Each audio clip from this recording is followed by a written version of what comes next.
Hey there, it's Michele Lamoureux, and welcome back to the Good Life Coach podcast. I am rerunning one of my favorite interviews and one that I believe is important for all women to understand and listen to. And I hope this is one you'll share with your friends. It's with Dr. Sara Gottfried, who is the New York Times bestselling author of numerous books, including her most recent, Women, Food, and Hormones.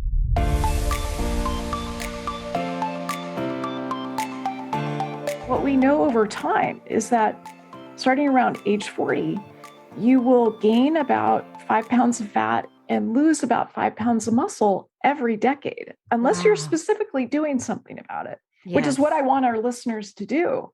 Take this on. Don't just be there silently like a victim, letting this passively happen. Grab those reins and let's get these hormones to be the wind at your back again so that you can really accomplish your mission in this world.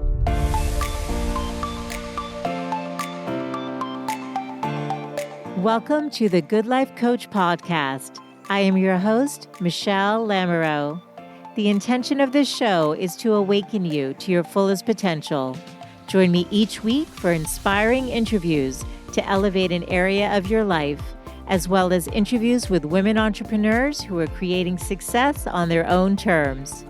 Each episode provides actionable tips to guide you to design a life you love. Hey there, it's Michele, and welcome back to the show. I am thrilled you are tuning in today. I have such a great guest who is going to help you understand your hormones and how what you eat actually impacts how they are regulated in your body so that you can achieve ultimate health. Joining us today is Dr. Sara Gottfried, who is a board-certified physician, researcher, educator, and New York Times bestselling author. She graduated from Harvard Medical School and the Massachusetts Institute of Technology, and for the past 25 years has seen more than 25,000 patients. Her work is centered around getting to the root cause of people's health so that they can feel their best. Now, I have followed Dr. Gottfried's work for many years. I've purchased her books, and I've just been so impressed by the level of information that she shares and the way that she shows up in the world. Because in addition to helping women get empowered around their health, she really walks her talk. And I found in this interview, as somebody who I've admired for so long, was so very present and so intentional about wanting to bring her best to us to really educate us around our health. And I'm very grateful to have had that experience and to be sharing it with you. Her most recent book is called Women, Food, and Hormones, a 4-week plan to achieve hormonal balance, lose weight, and feel like yourself again. And that is what we are talking about today. I hope that you will share this interview with all of your female friends. We all need to get empowered around our health and the conversations that we are having with our physicians about our well-being. As always, this is for informational purposes and not intended to be medical advice. And I'm so thrilled to be sharing today's conversation with you. So let's get into the show. Here we go.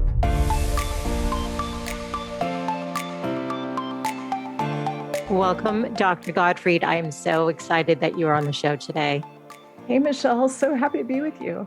Well, I've been following your work for really since your first book came out, The Hormone Cure, which I have right here, and then moved on to Younger, which absolutely devoured. And then I gifted this to so many people.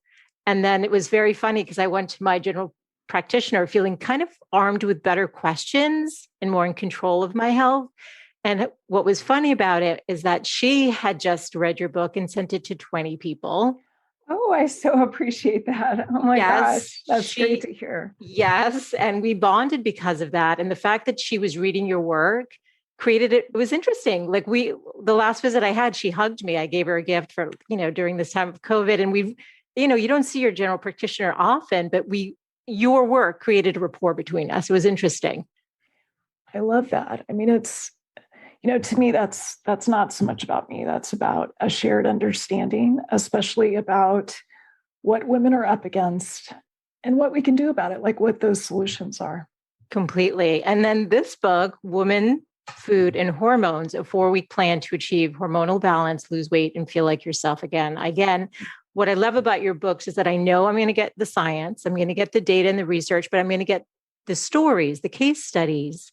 And then you go, oh, yeah, I've experienced that. And then as a woman, you don't feel so alone in something and you go, oh, I feel validated. So when I talk to my doctor about this, or they're like, oh, your blood work is fine or something, you go, oh, wait, no, I'm actually I'm entitled Yes. to be acknowledged for this. But we sit there. If you think about it, we're like not dressed. We're in the robes often for a physical or something.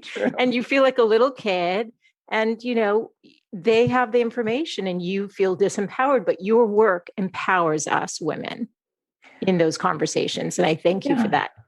Well, thank you so much for talking about that, because I've been talking recently quite a bit about the ways that once we're done with having kids, and you were just telling me that your daughter is turning 13, once we're finished with having kids, there's a way that women start to disappear in the medical system. Mm.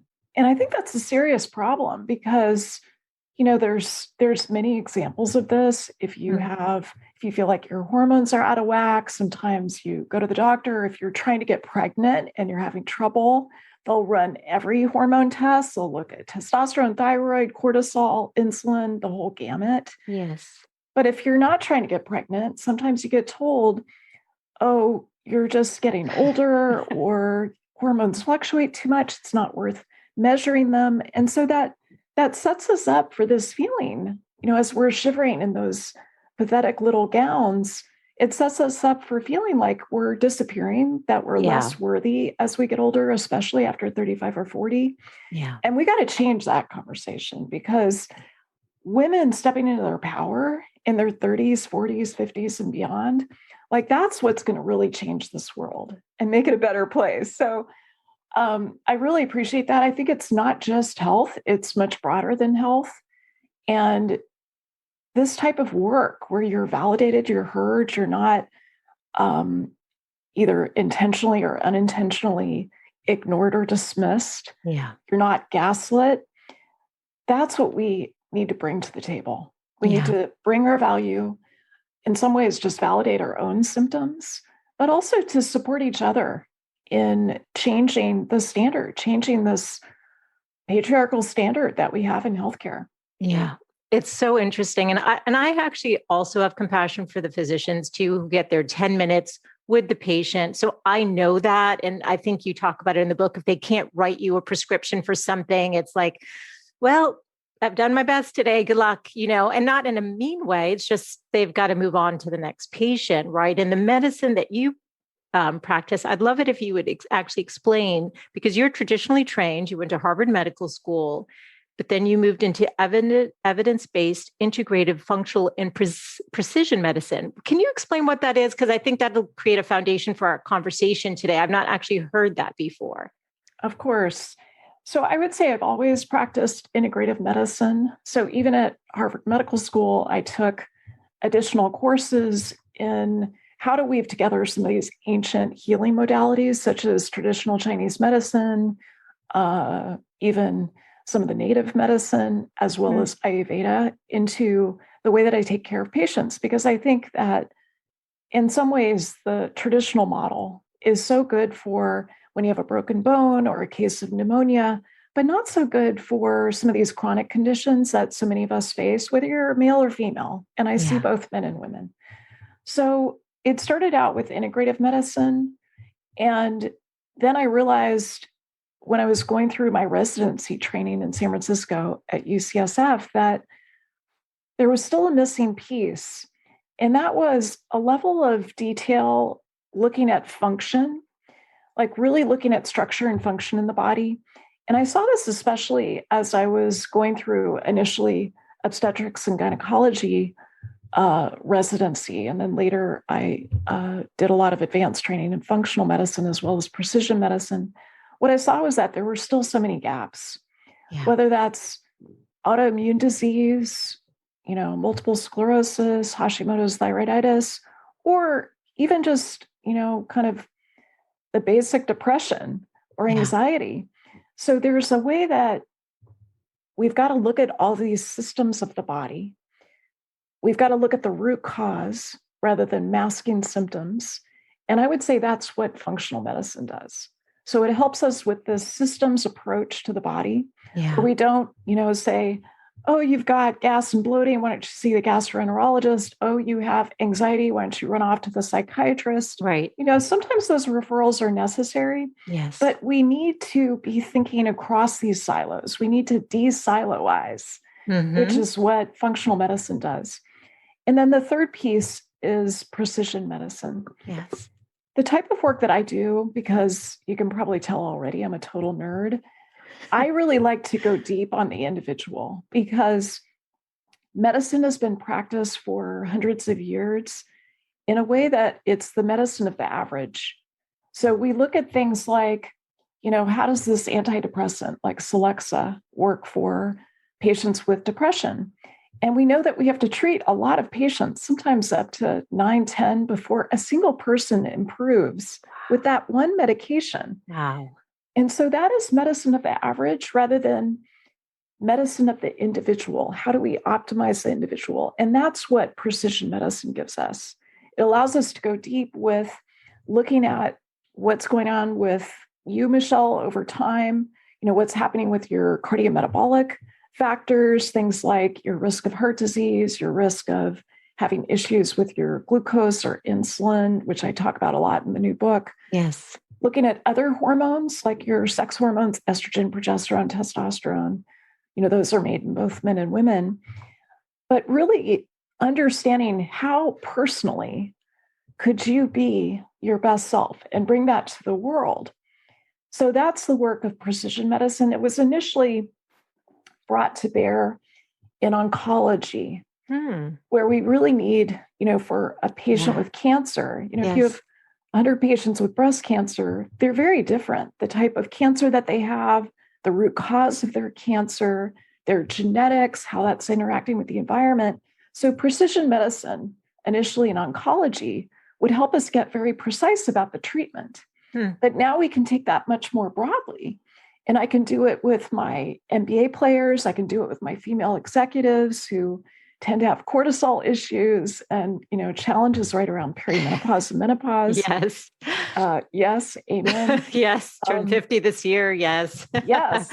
Yes. So, that's what I do. I do precision medicine. And then another tool in our toolkit is the N of 1 experiment, which I talk a lot about in the book, but that's where we take you, Michele, and we've got an intervention. So it might be the way that you're eating. It might be, some change to your food plan. It might be a supplement.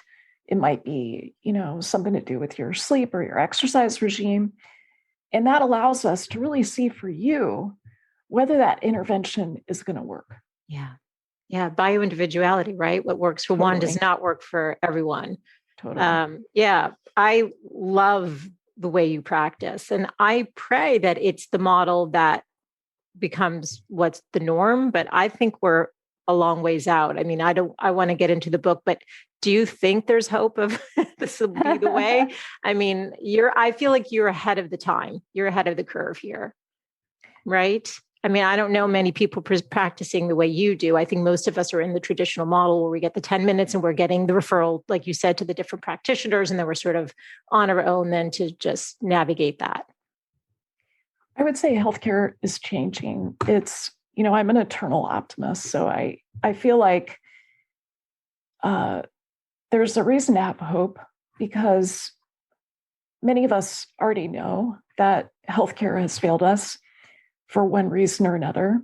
For me, it was when I was 35 and I had PMS and I didn't want to have sex with my husband. And I couldn't lose the baby weight. And I got offered an antidepressant and a birth control pill. Wow. And that was exactly the wrong thing. And I was told to exercise more and eat less. So that was kind of my moment where I realized we need a different way. So you're right. There aren't a lot of folks who do what I do, but there's some reasons for hope. So here's the first reason.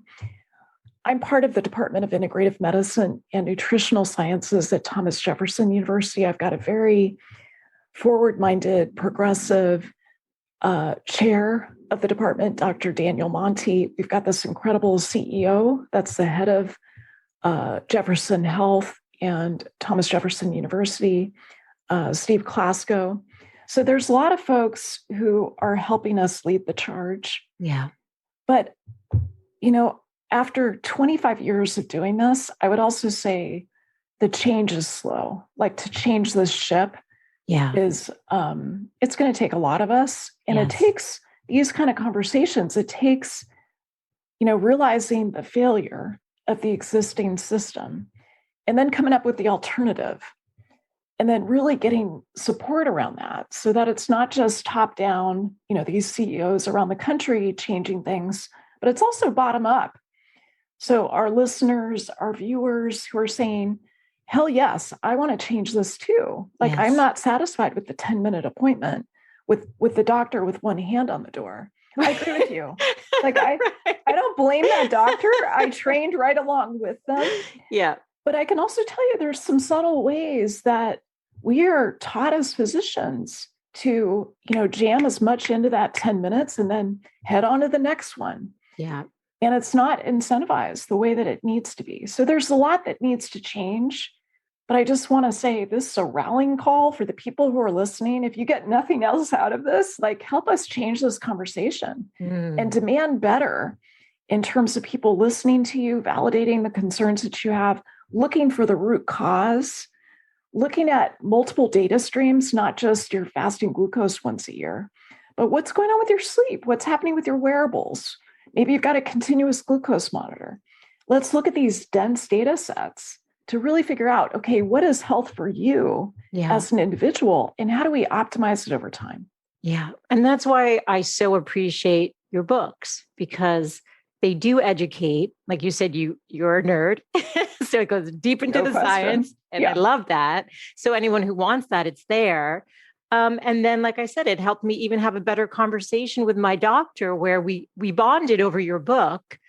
Let's get into your awesome book, Hormones. You tell us that we need to start learning how to speak the language of hormones. I think most of us know we have them, but we don't really know what they do exactly. We just know that at a certain age, like I said, I turned 50. A lot of my listeners are somewhere between like 35 and 65. So different, transitions, whether it's perimenopause or having had children or whatever it is, to like me now going to my doctor and feeling not as informed as I would like to be, other than, I've been reading this and asking her, can you check my female hormone panel? She's like, well, we don't really need to do it. I go, well, am I going through menopause? Am I starting it? She goes, well, we would need to run the blood work to know. I'm like, my insurance covers it. Let's do it. I love blood work. Why not? That's why I was like, maybe some people's don't. I don't know why they, like you said, they don't tend to just automatically like offer the blood work once you're past childbearing age or whatever. But help educate us. What are our hormones? Like, how do they help all the, our bodies do what they do? Hormones drive what you're interested in. They do so much in the body. I think of them like text messages on your phone. So you get a message, maybe it comes from the brain, hypothalamus or the pituitary. It goes to another gland in the body, such as the adrenal glands that sit on top of your kidneys. They're these cute little, they're like the eraser on a pencil, old-fashioned pencils. Or it goes to your thyroid to say, dude, let's pick it up here. Like, things are slowing down. I'm more constipated. My hair is falling out. I don't have the energy I used to. Or it goes to your ovaries in women to talk to, how many ripe eggs do you have left? And depending on that, what your progesterone levels are, your levels of estrogen, it goes to the testes in men. So I think of it as this really important network. And the more that we're aware of how this network is working, the more that we're reading those text messages, the better that your mood is. It improves energy. It helps you, when hormones are in balance, to have the best metabolic health. And that distinction is really important. So many of us think about the number on the bathroom scale. And in many ways, I care less about that. I know it's important to many of my patients. My heart sort of sinks a little every time I read it on an intake form because we're under so much pressure from mainstream culture to be thinner, to take up less space on this planet. And I totally disagree with that. Yeah. It's not about female obedience. It's about having the best metabolism going forward, especially in the second half of life. But that's true in your 30s. It's true in your 40s. It's true in your 20s. And metabolism is mostly controlled by hormones. Mood, your risk of anxiety, a lot of that is controlled by hormones. There's other factors too. The way I think of this system is not that it's just endocrinology or the study of endocrine glands. It is this entire control system that goes from the brain to these glands that we've mentioned already, the adrenals, thyroid, gonads, but also to the gut. So the gut plays this critical role in helping to balance hormones, especially cortisol, estrogen, testosterone. So depending on whether you have more of those, what a friend of mine calls the Homer Simpson type of bacteria versus the more benevolent type of bacteria, it can either tip the scale in the direction of hormonal balance or hormonal imbalance. And the list of symptoms associated with hormone imbalance are long, but it relates to many of these things, anxiety, depression, feeling like you're a stress case like I did in my 30s. It relates to keeping the hair on your head, keeping other rogue hairs away from your breasts and your chin and your places that you don't want to have rogue hairs, and also your metabolic health.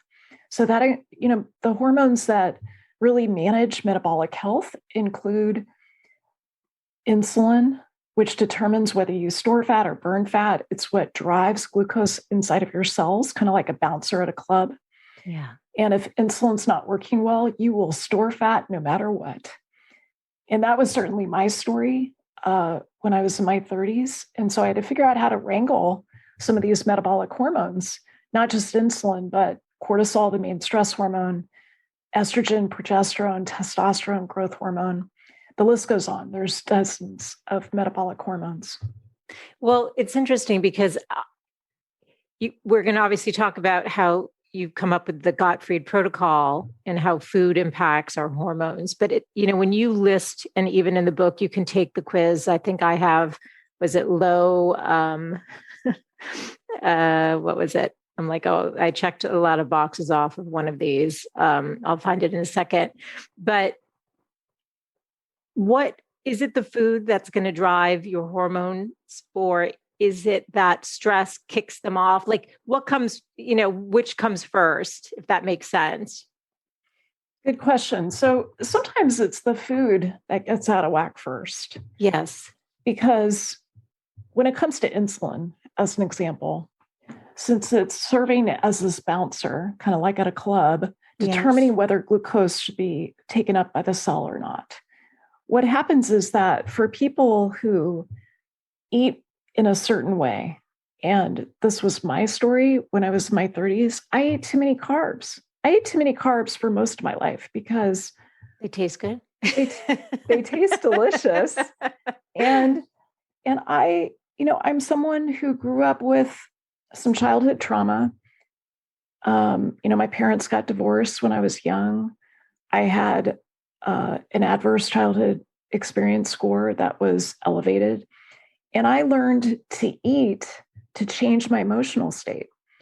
So when you eat more carbs, it raises your serotonin. It makes you feel good. Yeah. And it also can affect some of these downstream consequences, especially if you combine that with a high level of stress. So I had some food issues. I think so many women live along the spectrum of disordered eating. Yeah. In my case, it was restriction, starting when I was about 15, but also overeating carbs. My favorite was chocolate chip cookie dough when I was younger. And that then led to some bulimia through my medical training in my 20s. And then finally, some beautiful healing that occurred that I've written about before in some previous books But that didn't happen until my 30s and 40s. So overeating carbs can really affect insulin levels. Eating more processed foods is associated with disrupting insulin. We know that eating out too much. So, during the pandemic, I think about this a lot. We know that the more that you eat out at restaurants or takeout, higher your risk of problems with insulin, greater risk of type 2 diabetes. You got to make your home, your kitchen, the best restaurant around. That's good for insulin. It's good for testosterone. And so food plays a key role. One of the best diets for getting your insulin right in that Goldilocks position where it's not too low, not too high, is 100% plant-based. And so a lot of people do well eating 100% plant-based. There's a ton of evidence showing that this helps with managing glucose, managing metabolic health. I happen to have some genetics that make me overeat when I'm 100% plant-based. Yes. So for me, it doesn't work because I'm like a bottomless pit and very hard to satisfy.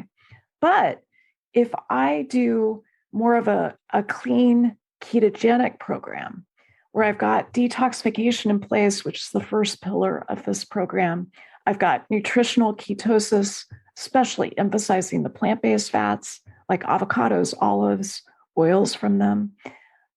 If I do that together with intermittent fasting, that allows me to produce ketones, to get into ketosis.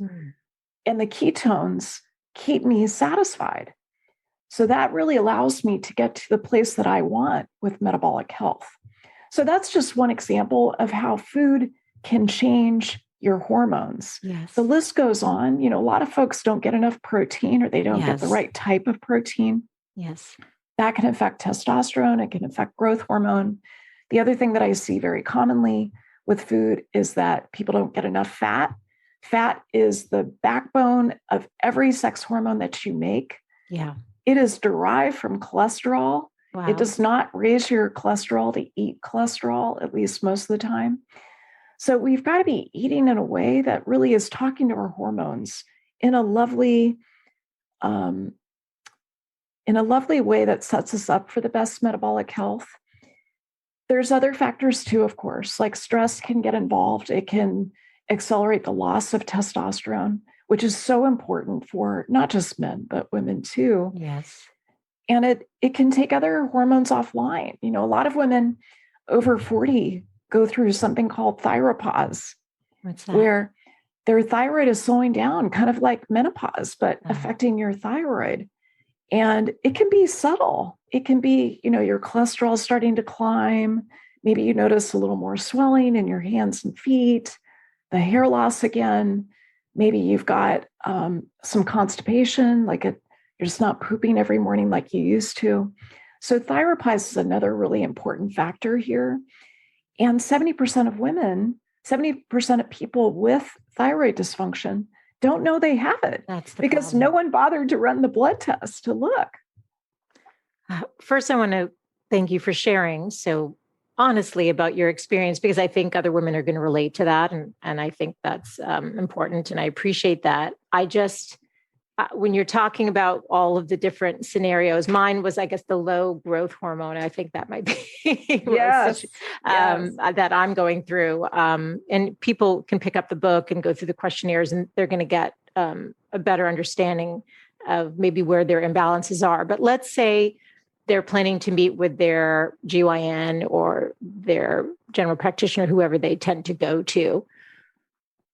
It can be overwhelming, but my sense is from what you're saying is that most of us probably have some hormonal imbalance going on. Is that fair to say? Unfortunately, yes.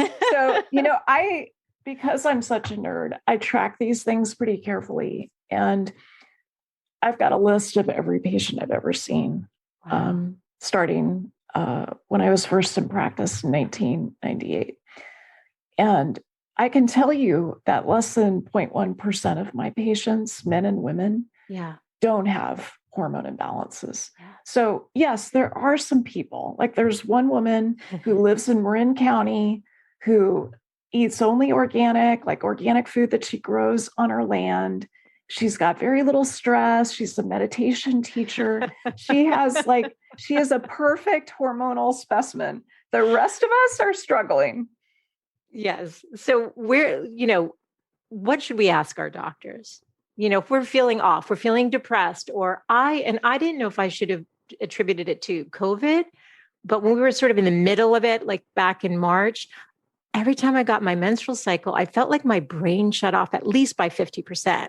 Yeah. And I talked to my doctor, I'm like, I don't know if I'm depressed because of COVID and we've been in so much or what's happening, but I don't feel myself. She actually recommended, and I don't know if you're a fan of it or not, but like a neuromagnesium, like a magnesium for the brain. So I did take it. It actually did help some, but, who knows, right? I mean, where it starts. So what do we ask our doctor? I mean, she at least was open to saying, let's try this and see. And because my menstrual cycle was regular, she's like, I don't think you're, again, we don't need to test the right. We don't need to run the blood work, but we should run the blood work, right? What should we ask for?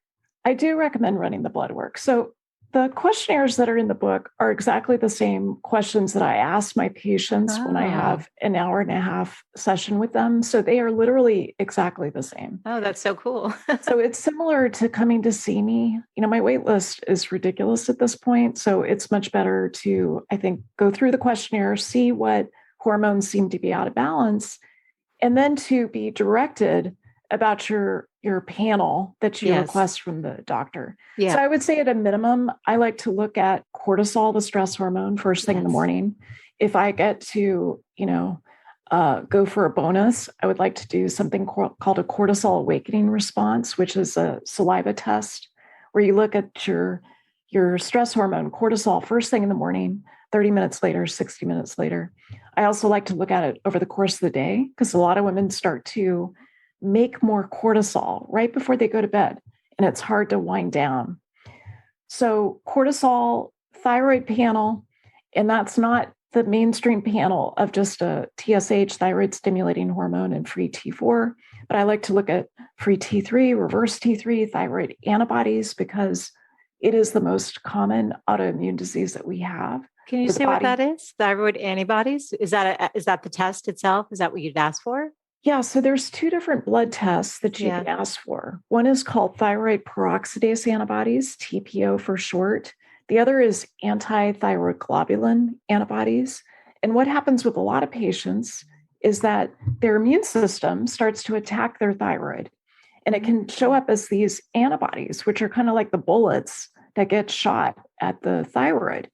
So you can measure these in the blood. I can tell you a lot of women don't get this done, but I would recommend checking it at least once if you're having symptoms of imbalance. I also like to look at reverse T3, which blocks thyroid function. It can go up when you're stressed, and also if you're restricting carbs too much.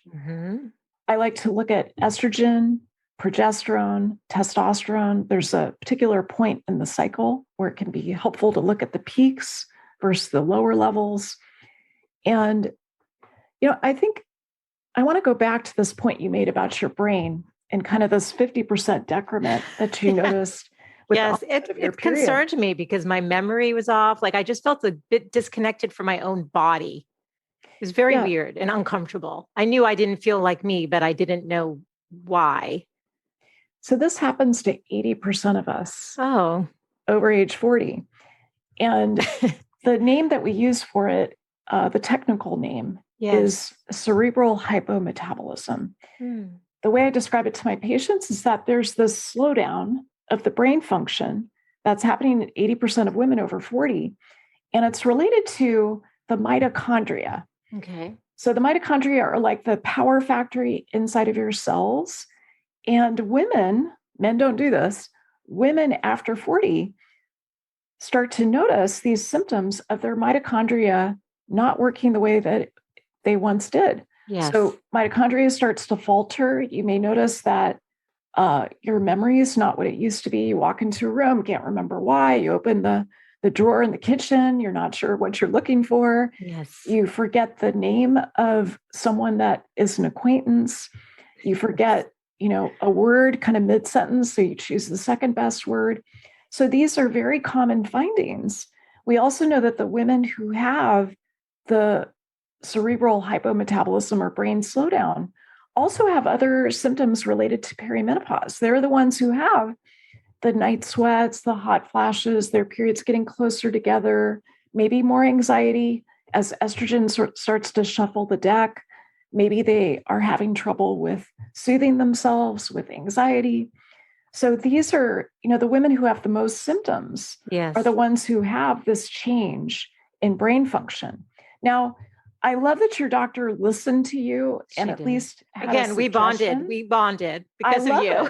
I love it. She probably I was like, maybe she read that in one of Dr. Gottfried's books. I'm going to try it. That's all I could think of. I did write about it in Brain Body Diet because, not all magnesium is treated the same. So Neuromag, magnesium 3 and 8 seems to be a little more effective in terms of brain function. Yeah. But the other issue that's going on is the way that the cells in the brain are using glucose. That's what's starting to falter. So what I like to do is a trial 4 weeks of the ketogenic diet because the brain can preferentially use ketones and get that mental acuity back. So that's why I wrote this book, really, because I think women, especially over 40, need to have some other alternatives besides taking Neuromag. True. So, and like you said, the food is the heart of this, right? I mean, what we're feeding ourselves, if we could balance that. Can you actually explain what the Gottfried Protocol is? Because I think, this is a perfect transition to that, and why traditional keto diet isn't so great for women, which you talk about in the book. Traditional keto, I tried it for the first time about 5 years ago. So my husband and I went on a ketogenic diet together. I had all these keto refugees that were coming to my clinic who were saying, I went on keto with this male coworker. He lost weight. I didn't. What's up? And so I thought, well, let me try this myself. So I went on keto with my husband. Sure enough, he lost about 20 pounds. And I initially had some success, but then I gained weight. And I was like, what's up? What is going on? Is this yet another example of the testosterone advantage where men have more muscle mass, they have higher testosterone, 10 to 20 times as much, and they have higher metabolic rate. And so they just do better kind of regardless of the diet. Is that what's going on? Or is it related to keto? Yeah. And I discovered that some women do fine with keto, but a lot of them struggle. So 45% of women on keto will have menstrual irregularity because it can change the control hormones, the ones that are made in the brain, like luteinizing hormone, especially if they're not getting enough calories. So calories matter. Hormones matter more, but calories do matter. The other thing that I saw was that on classic keto, which is 70% of calories from fat, 20% of calories from protein, 10% of calories from carbs, was that it wasn't enough carbs for me. Yes. So 10% of my calories from carbs raised my cortisol. Yes. It raised my reverse T3, so it slowed down my thyroid function. Wow. It robbed me of serotonin. We've already talked about serotonin, so I wasn't sleeping well. And I also realized, because I do precision medicine, I had a couple of genes that were making me more insulin resistant. Wow. Where my cells were numb to insulin because of the amount of saturated fat I was eating. Wow. So I was going a little crazy with the bacon and the keto lasagna and all the things. Yes. Yay, bacon every day. Yeah.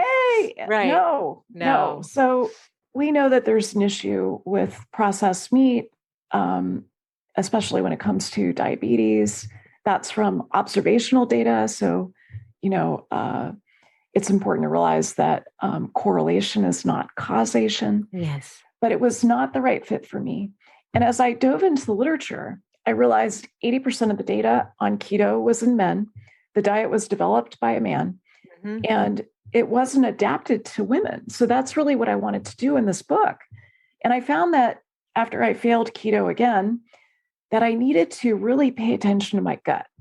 I needed to get sufficient carbohydrates from vegetables, non-starchy vegetables, to set up my detox pathways so that I could really burn fat and get it out of the body. Yes. So that means pooping every morning. It means getting those cruciferous vegetables that we all know we need. Yes. The broccoli, the cauliflower, the Brussels sprouts, the broccoli sprouts, the allium vegetables like the garlic, leeks, and onions that really help you with making more glutathione to mop up some of those toxins that we make on keto. Yes. As well as the methylating vegetables. So those are the dark green leafies that help us get rid of estrogen. We want to inactivate estrogen after we use it.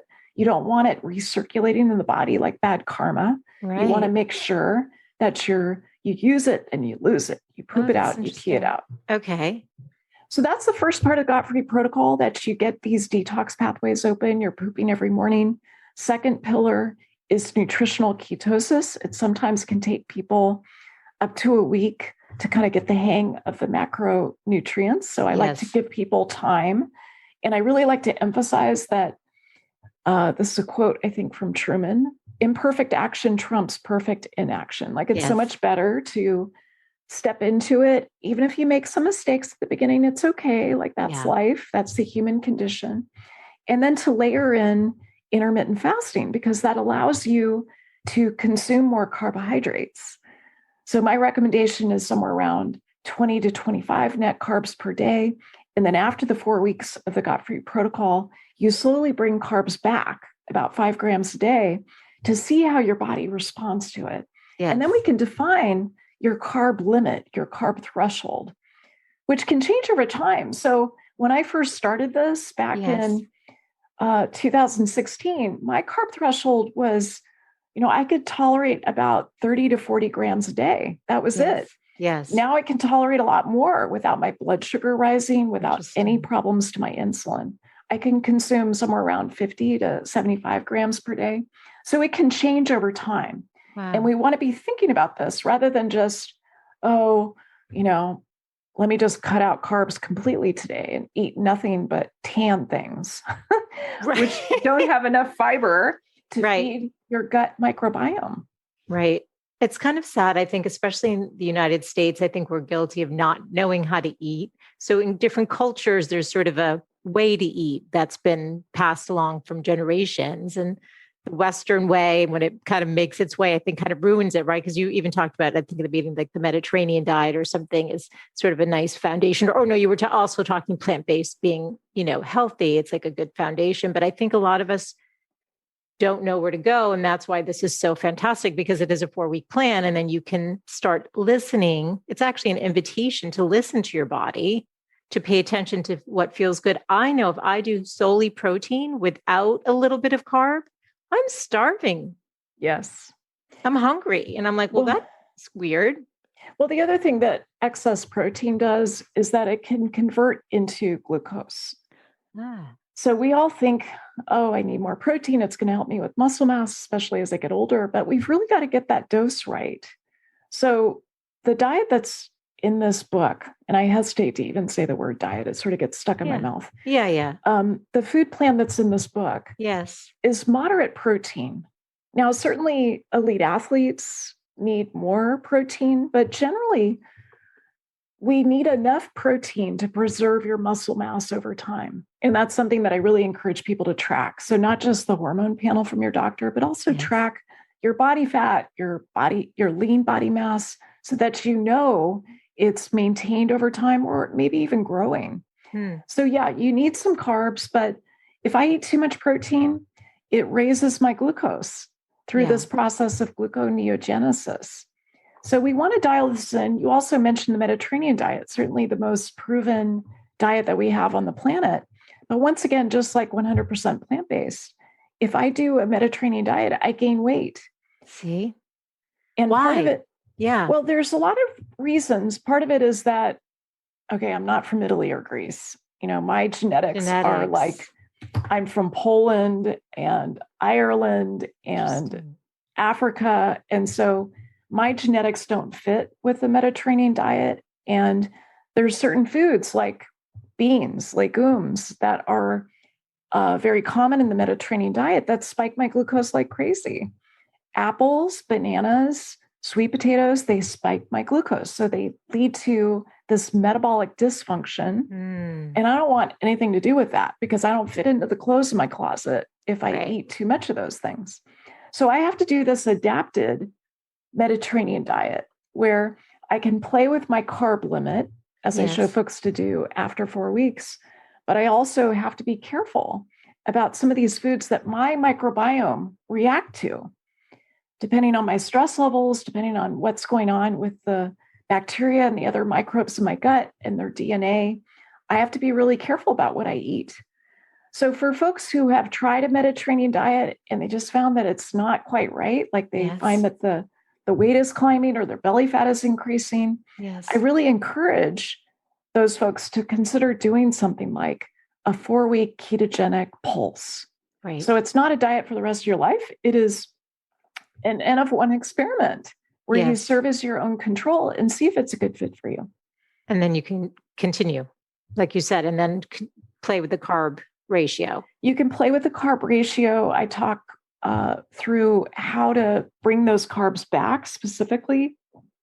And then, what a lot of people end up with is a very personalized, lower carbohydrate, but not low carb Mediterranean diet, where they come in and out of ketosis, which I think is actually the best for us rather than to just stay in ketosis. I think it's good to, after 4 weeks, to come in and out of it because that's what our DNA evolved to do.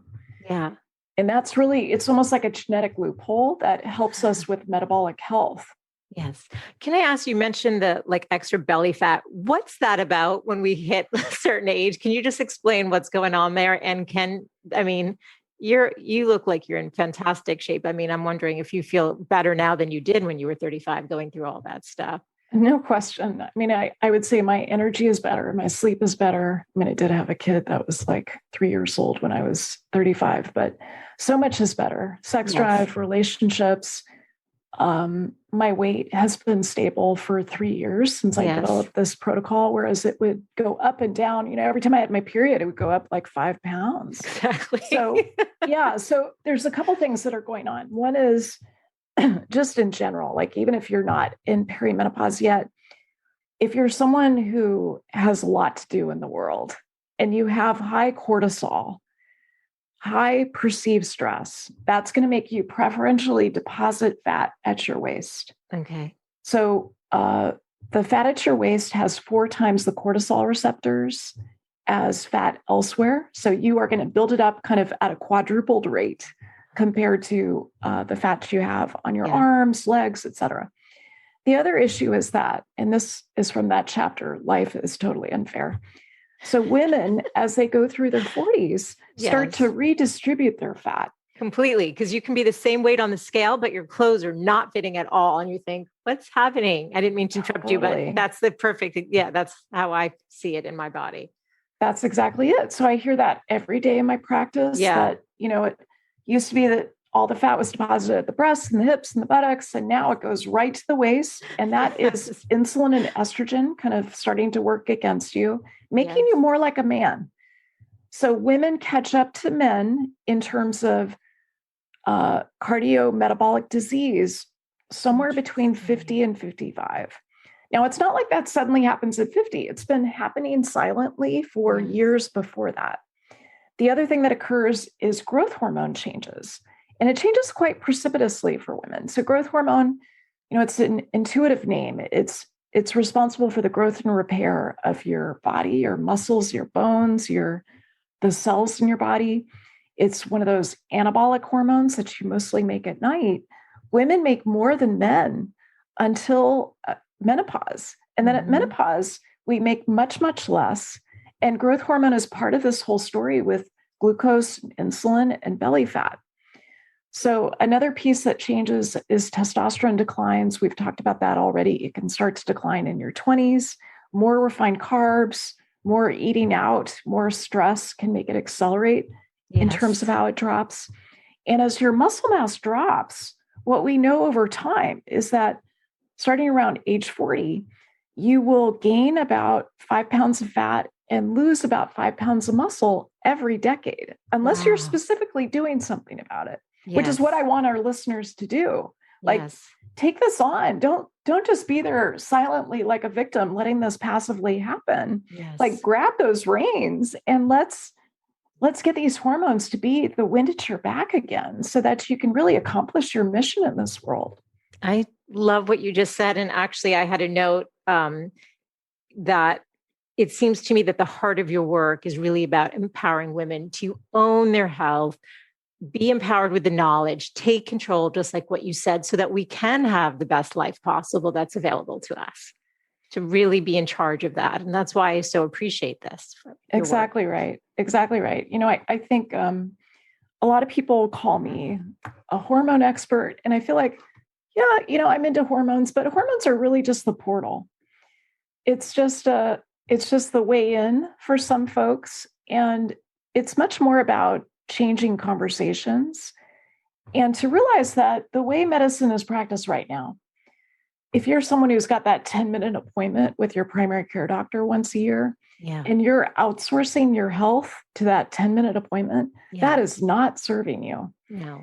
The more that you can say, okay, 99% of the time, my health is what I'm doing every day. The decisions I make about food, about sleep, what time I go to bed, the decisions I make about, my goals and what I want to do with my career, what I want to do with my family, how I'm parenting, how I'm, taking care of my parents that are getting older.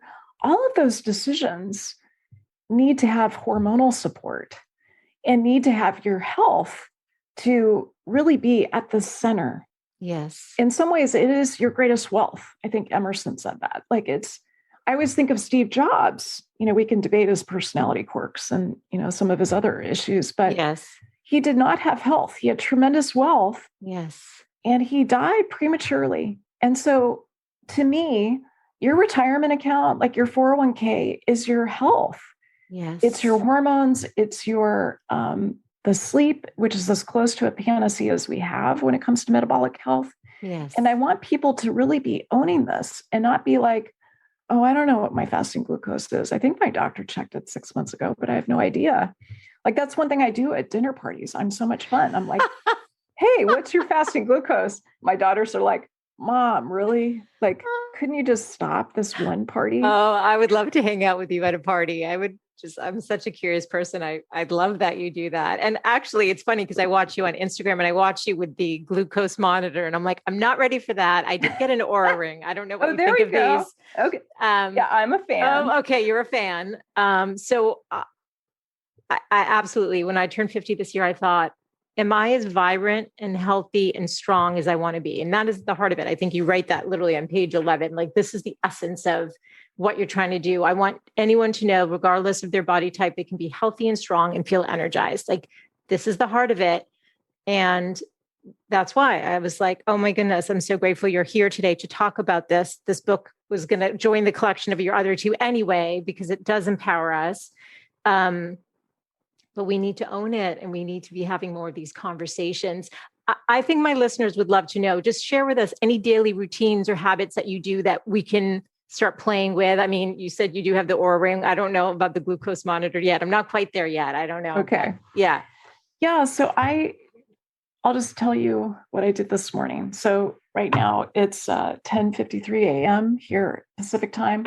So I got up this morning. First thing I do is actually check my glucose You're monitor. wearing it. Okay. Yeah. So I like to look at my fasting glucose because I can tell, especially during this book launch, how much stress I'm under. Yes. So the glucose, ideally, fasting should be about 70 to 85. Above that, you're starting to have some issues with that bouncer. The insulin's not working the way that it should be. Yes. And I used to have prediabetes. I used to have a fasting glucose in my 30s. When I left that doctor's office and I was like, screw this. And I went and checked my hormones. My fasting glucose was 105. My insulin was elevated. So I knew I had to take on my metabolic health. And it's important to know it's not related to thinness. Right. So there's lots of people who are thin, but they're not metabolically healthy. And similarly, there's people who are overweight, even obese, who are metabolically healthy. I mean, that's important. Certainly metabolic health becomes less likely the more that you're overweight and obese, but I think it's important to clarify that. Yes. So I check my glucose. I get up in the morning, and before I get up, I like to affirm something. I like to tune into, okay, what's the apex today?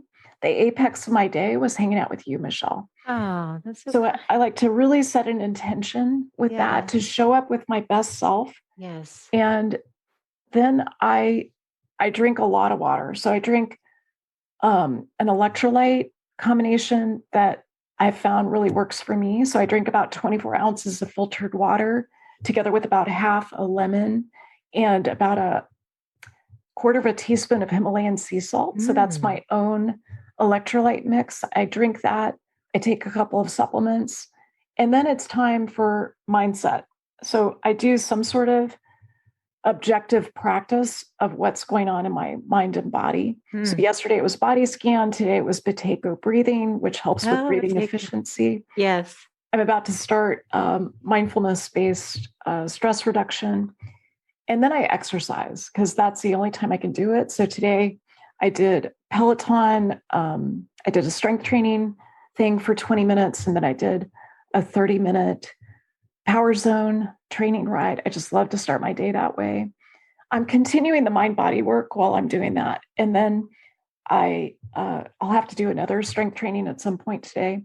And then I got ready for patient care. So I've got patients. I also greeted my husband who gets up early and likes to trade. And then my daughter, 16-year-old, still at home. So I like to still shine my love lights on her. I've only got a couple years left of being able to do that every single morning, like to really tune into what's going on for her, anything we need to address, any niggly stuff, what's the apex of her day. So I try to, model this and pass it down. Yeah. Those are really the key things. I mean, I have a family dinner every single night. It's gotten earlier and earlier. Like last night, it was 4 p.m. For my wedding anniversary, we went out at 4 p.m. Yeah. So those are some basics in terms of daily habits. Those are great. And something somebody can think about, even if they just start with the water and then, incorporate maybe some of the meditation, exercise, the breathing. And a quick don't do. So yes, quick don't please. do. Yeah. So when I was in my 30s and I was such a hot hormonal mess, I used to check email every single morning. Like that's how I started my day. Yeah. And one of my teachers said this beautiful thing. He said, your email inbox is this convenient organizing system for other people's agenda. Yes. And I really appreciate that. So when you start to take on the agenda of everyone else, instead of really setting your intention for the day, it can get confusing. Like your autonomy is not quite there. Your beneficence is not quite there. Whereas we can have that initial period, even if it's 5 or 10 minutes, when it's focused more on you, showing up as your most exquisite self, being in this exquisite moment, I think it changes everything. And you're such a beautiful role model of that. I mean, you're just radiant. Just from the second you jumped on the Zoom, I was like, you are exactly how I feel you through all the work that you do, through your writing, through your online presence, and now in this moment. And I'm so, so grateful for your time today and everything that you shared. Where can people pick up the book, learn more about you? You said there's a wait list, sadly, for your practice, but if somebody wanted to learn more, just give me a few places we can direct people. Thank you for that. And you are such a shining star in the world. I just love listening to your podcast. So I want to send the love back to you. Thank you. The best place to go is saragottfriedmd.com. That's where you can learn more about the book. You can get some bonus gifts that can help you go deeper, including a roadmap and optimal lab ranges, a few things like that when you buy the book and submit the receipt. You can get the book anywhere books are sold. We were sold out for a few weeks on Amazon. It's finally back in stock. And my practice is at Thomas Jefferson University, Marcus Institute of Integrative Health. And that's where you can learn more about what I do. Thank you. So, so good to be with you today. I'm so grateful for your time. Thank you so much, Dr. Gottfried. My pleasure, Michele. Call me Sara. So good to be with you. Oh my goodness. Okay. Thank you, Sara. Thanks so much for tuning in today. I hope you gained some new information or inspiration for your life. That is the essence of this show, is to really wake up to what's possible for you, to reclaim your beautiful voice, and to really learn to love and prioritize yourself. So if you gained any value from any of the conversations you've tuned into, make sure to subscribe on your favorite podcast player. You can do that right now on your phone. And please do consider leaving a rating and review if you have yet to do so on Apple Podcasts. It's actually how more women can find the show, and I really want to grow a community of women who are loving themselves and living full on. So thank you as always for tuning in, and I look forward to reconnecting with you next Wednesday. Bye for now.